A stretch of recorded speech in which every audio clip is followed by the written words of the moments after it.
সকালবেলা 6টা বাজে ঘুমের থেকে উঠে গোসল করে তারপর আমরা কাজে যাই। এমনও দিন আছে আমরা সকালবেলা নাস্তাও করি না। রাতের 8টার পরে আসি কাজ থেকে, আইসা যে খানা খামো ওই শক্তিটাও থাকে না, সেখানে আমাদেরকে রান্না করে তারপর খাইতে হয়। আমাদের কোনো ছুটি নাই। একদিন আমরা ছুটি পাই, ওই দিন আমরা ঘর গুছাইতে, কাপড় ধুইতে, এটা সেটা করতে করতে চলে যায়। কাপড় ধোয়ার জন্য যে মানুষ রাখবো, মানুষ রাখলে তো টাকা যাবে, বেতন দিতে হবে ওদের।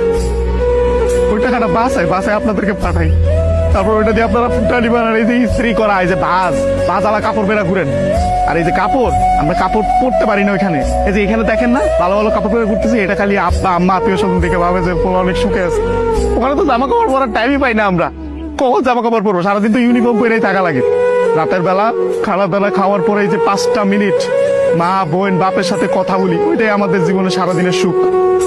সারাদিন কষ্ট করে ওই যে 5টা মিনিট মায়ের সাথে কথা বলবো, এটার জন্য 16 ঘন্টা 18 ঘন্টা করে আমাদের চাকরি করা হয়। বুঝবেন না আমাদের কষ্ট।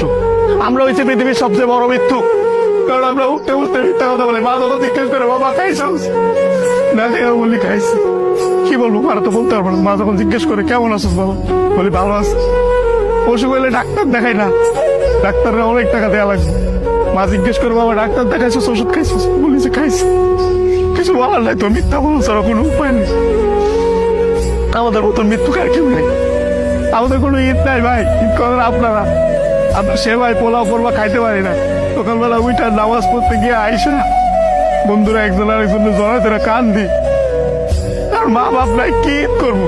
ঈদ তো করেন আপনারা। আমি আমার মার চেহারা 5 বছর ধরে দেখি না। 5 বছর পরে আমি দেশে